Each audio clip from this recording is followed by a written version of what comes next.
When I went to college, I made a tactical decision and paid a ton of money to get an apartment 15 minutes from campus. My logic was that if I was close, I could walk everywhere and pay nothing for gas. In the long term, I'd probably save money. This worked out quite well at first. Then they started appearing. The beggars.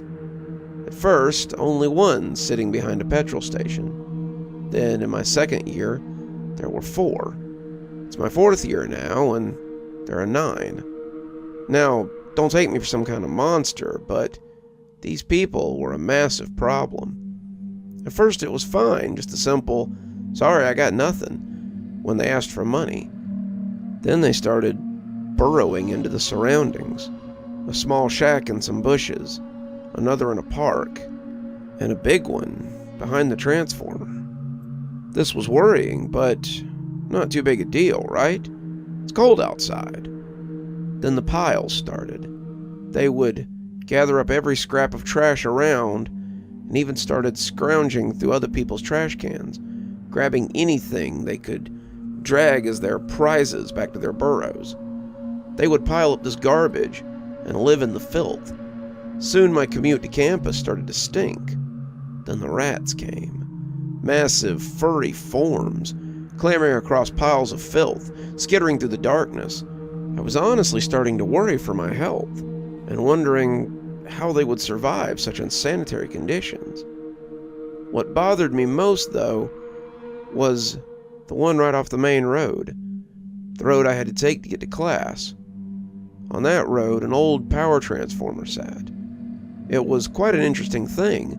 It sat right up against the dirt slope, and on 2 sides facing the slope it had brick walls, and on the other 2 it had wire fence. One particularly inventive beggar found a way to tear a nice hole in the front fence and burrow in. Now that small area is about 30% trash. With one corner blocked off with sheet metal, he made himself quite a nice little filth shack in there. The rats are particularly bad there too, especially since he's taken to living with the vermin. Whenever I need to pass through the street, I make sure to stay on the other side of the road, as far as possible. This doesn't really help though, since the rats are everywhere on the street. What has me really worried is that machine distributes power to the area, and with the amount of trash and human waste in there, it's absolutely going to start a fire at some point. Then one day, my prediction came true.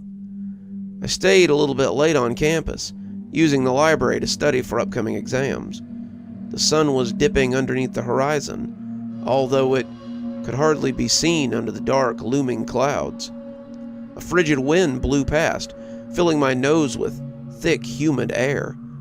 It would definitely be raining tonight. I hurried out the gate and started my trek back home, a backpack slung over my shoulder. As I turned down that dodgy road, I noticed a thick wisp of smoke rising upwards, only to be blown away by the strong wind. Yeah, I dismissed the smoke. It was probably cold, and started a fire to keep himself warm. I hurried down the road, but as the transformer came into view, I knew I was wrong. Sharp buzzes and electrical arcs were coming from the transformer, and the pungent smell of burnt plastic wafted out. I quickly dashed across the empty road, making my way towards the transformer. I wanted to get a closer look and call the emergency services if needed.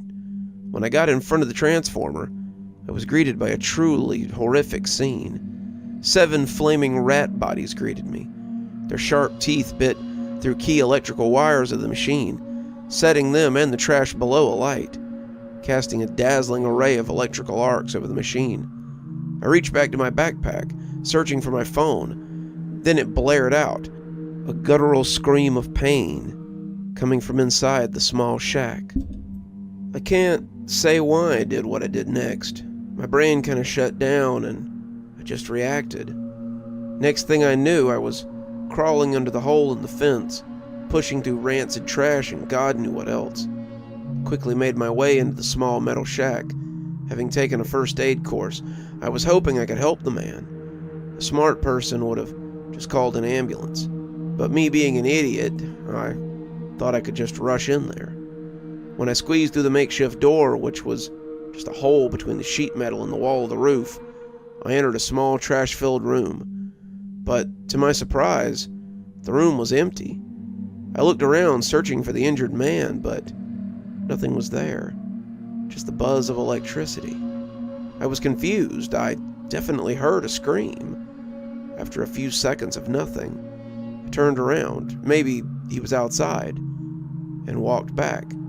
Crash! My stomach jumped into my lungs as the ground gave way beneath me.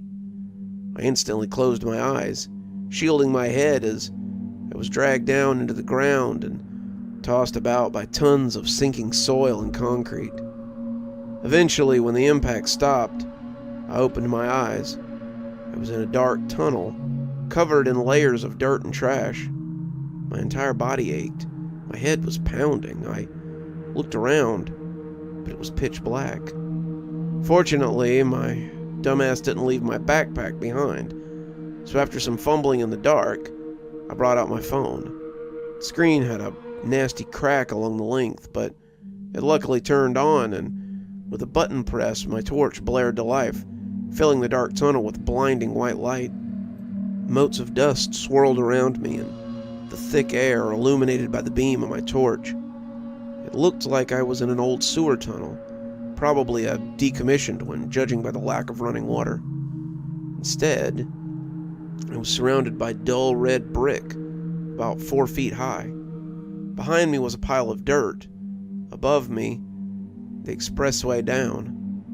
I was completely blocked in, sealing me here underground. Turning to my phone, I quickly dialed 911, only to be greeted with a no signal message. Great, I thought. Okay, calm down. I took a deep breath, trying to slow down the drum beat in my heart. This is probably a sewer pipe, which means I can go forward until I find a hatch or something to get out. I took a moment to examine myself, looking for major injuries or broken bones. All in all, I seemed to be mostly fine, just a few minor lacerations. However, what had me really worried was the lump on the back of my head, the dizziness, and the fact that I couldn't smell anything. I rationalized that it was hopefully just a concussion, so I needed to get out and get some medical attention. So up I got, hunched over, and slowly made my way down the dark tunnel. As I walked, the air remained thick with dust, causing me to cough every few steps, leaving me lightheaded. I slowly stumbled down the pipe, with every step fighting the intense feeling of claustrophobia. The walls seemed so close together, every part of me wanted to stand up and stretch out. But the tons of dirt above me pressed down, keeping me hunkered over, filling me with dread. I could swear the tunnel was getting narrower. Slowly, I made my way. Minutes passed. Then, suddenly, I was in pitch blackness. I panicked and slammed my head into the roof, knocking me to my knees and dropping my phone. I fumbled around the floor, looking for my phone, when my hand came in contact with something warm and fuzzy. With a squeak, pain shot through my hand, and I scurried back, screaming. It took me a few seconds to get a hold of myself until I could get back to my senses and realize it was probably just a rat. My ragged breathing echoed around me, but it didn't mask the dim squeak. Okay, that's good, right? If there's life, then there must be a way out, I said in a panic. I scooted back down the tunnel, so now I have no idea where my phone might have landed. I spent several minutes trying to find it, but I couldn't. Couldn't find any more rats either. So I did the only thing I could. I scrambled forward in total darkness. I was down in the darkness for a long time. As I stumbled forward, my coughing got worse and more frequent. It was difficult to breathe, and I was practically panting, while my thoughts only served to make things worse. What if I passed an exit only to miss it in the dark? What if I never got out? Would anyone ever look for me down here? Eventually, a small, dim light filled my vision. I scrambled forward, rushing towards the light, leading me to the end of the tunnel. It ended with a sheer drop, about 2 meters down into a larger chamber. The chamber was around 20 meters long and 5 meters wide, lined with several similar tunnels. They fit into a channel and ran down the length of the room. further down into a large opening. Along the side of the room, across from my pipe, sat a rusted metal door. Above the door sat a simple, glowing bulb, barely illuminating the chamber. Relief flooded me as I scrambled out of the pipe and fell into the chamber, slamming hard into the cold stone. I rolled onto my back, staring up at the ceiling for a few minutes, letting the now clearer air fill my oxygen-deprived lungs. Then I noticed it, billowing from the pipe that was now much thicker and dustier with air, and something clicked in me. It's smoke, not dust. Somewhere in the darkness of the tunnel, smoke from the transformer fire must have filled the pipe. I slowly sat up, realizing now that I was in more danger than I knew. Then my heart nearly stopped as a loud noise filled the chamber. It came from slightly ahead, near the larger channel at the end of the room. I started examining my surroundings closer, and there he was, the small beggar living above the tunnel. He lay on his side, clutching his stomach, covered in filthy rags. I hobbled closer to him, examining him more carefully and asking, "Sir, are you okay?" He looked terrible, filthy, completely covered in filth. He looked malnourished with sunken eyes. Looking closer at his face, thin rivers of blood ran from his mouth, and I could swear his irises were blood red and dimly glowing. But he seemed unfocused, almost like he was asleep. Then he screamed again, clutching his stomach tighter. I rushed over to him, pressing 2 fingers to his neck and trying to get a reading on his vitals. As I touched him, he started to spasm, to scream, slam his fist into his stomach. I grabbed his wrist and pinned him down until he stopped trying to hurt himself. Then I heard something horrifying, chittering, tearing, liquid splashing behind me. I turned around to examine the source of the sound. It was his stomach, a now gaping hole spilling out a torrent of long rats. However, these weren't normal rats. They looked like babies, large, pink, with thin patches of fur. I screamed and jumped back. The man contained an unbelievable number of rats, as at least 50 poured out of him. These baby rats started to continue past me, heading towards the pipe, leading down into the channel. I looked at their destination, and my blood ran cold. Thousands of glowing red eyes stared up at me. But most of these sat at least 2 feet above the ground. Then a loud scurrying echoed out behind me. I tore my eyes away from the sea of eyes, peering behind me to see more of these giant rats, cloaked in shadows, quickly surrounding me, pouring out from the pipe. I screamed, "Stay back!" swinging my backpack towards the swarm, trying to scare them off, but they didn't move. They only kept filling in the mass that surrounded me. They were barely visible, except for their blood-red eyes staring at me. Those eerie eyes followed my every move, but they didn't react. Then, when the last baby rat entered the swarm, they shifted, making a path leading from the depths of the channel. Then, it came walking down the path, standing on 2 legs, hunched over about 4 feet tall. A gray-haired rat thing. It was hunched over, supporting its weight on an ancient stone staff. He slowly hobbled down the path and moved to the front of the swarm, keeping watch of me with his hideous eyes. Then, to my shock, the rat began to slowly sway from side to side and began to sing in a soft, high-pitched voice. "O magna, niclem, delecto crescio nostro, do nabis potimus autumn, punit illinus qui illuc averse sunt gratis si, agros venius equinis, carnisium donus nabre, vitam novum dona nibres."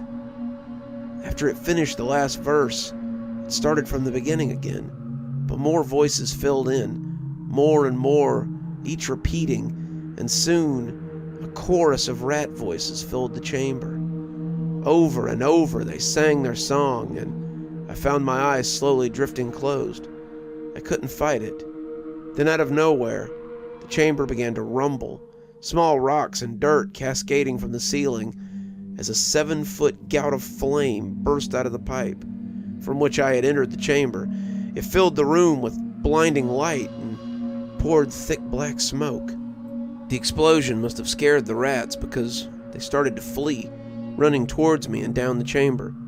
Seeing the wall of giant rats charge me, I bolted too, heading towards the door, feeling sharp claws tearing at my legs as I ran through the fleeing swarm. Finally grabbed the handle of the rusted door and yanked it open, bursting into the corridor. Seeing a ladder on the wall before me, I leaned upward. I grabbed the rusty rungs and yanked myself upward as smoke poured in after me. I could barely breathe, but I forced myself up, eventually coming to a manhole cover above me. I slammed into it, knocking it open, and throwing myself onto the cold tar of a street only 5 blocks from my home. I ran home as fast as I could, breathing hard, bleeding from multiple wounds, coughing all the way, and barely staying conscious. I finally got home and started banging on my neighbor's door. He opened it with an annoyed expression until he saw what state I was in. I asked, "Sam, I need an ambulance. I lost my phone." The next few days, I barely remember. Sam got me to a hospital and I wound up in the ER. They gave me rabies shots, tetanus shots, half a dozen other shots, x-rays, MRIs, the whole works. Thankfully, my insurance covered everything. I told the doctors about the events. I told them that they needed to call the police and investigate the chamber. The police came and had a long chat with me and the doctors, then came to the conclusion that what I saw was PTSD coupled with oxygen deprivation, and recommended a good shrink. Then I was discharged and I made my way back home. That was a month ago. First, I tried to trust the doctors, believing it was all my imagination. I tried, but I'm not so sure anymore. You see, I found myself collecting trash. I didn't realize it at first until trash day, when I couldn't throw anything away. Now there's a little pile in my room. I just can't bring myself to get rid of it. I also found myself humming the Rats tune. I didn't even notice it at first until someone pointed it out to me. Then last night, as I was drifting off to sleep, I could swear I hear them, scurrying deep below me, singing that damn song. I don't know what to do. You're still here. I thought you might be. Thanks for joining me for tonight's story. If your insatiable appetite for horror knows no bounds, might I suggest one of our playlists, or one of our previous stories in the archive? There should be one appearing at the end of the story any minute now. And of course, if you're not subscribed, why not go ahead and hit that subscribe button? Maybe hit that notification bell so you don't miss any of the spooky things that we do here. If you prefer your horror a little more analog, you can always pick up one of my books. There's a link below to my latest, and it'll take you to all the great things that I've posted on Amazon. For my book lovers in the audience, I always suggest coming on down to Patreon so you can become part of my ghostly reader tier and get a book anytime I write one, which is usually about twice a year. Speaking of my patrons, let's go ahead and thank them, shall we? Thanks to Unicorn Hollow for being our spooky ghost contributor. Thanks to Janet and Lady Vengeance for being our spooky skeleton tier contributors. Thanks to Hi Stacy, Winter, Xaronan, Emily Coltsfoot, Stephanie Carrington, Marianne Schuler, Tyler Parker, and Jennifer Damron for being our ghostly reader tier contributors. Thanks, everyone. We just couldn't do the show without you. If you think you might like to support the show in a more monetary fashion, come on down to Patreon.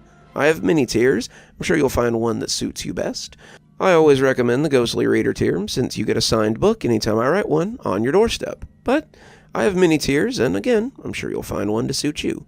And as always, thanks for stopping by. Dr. Plague, signing off. Have a wonderful evening.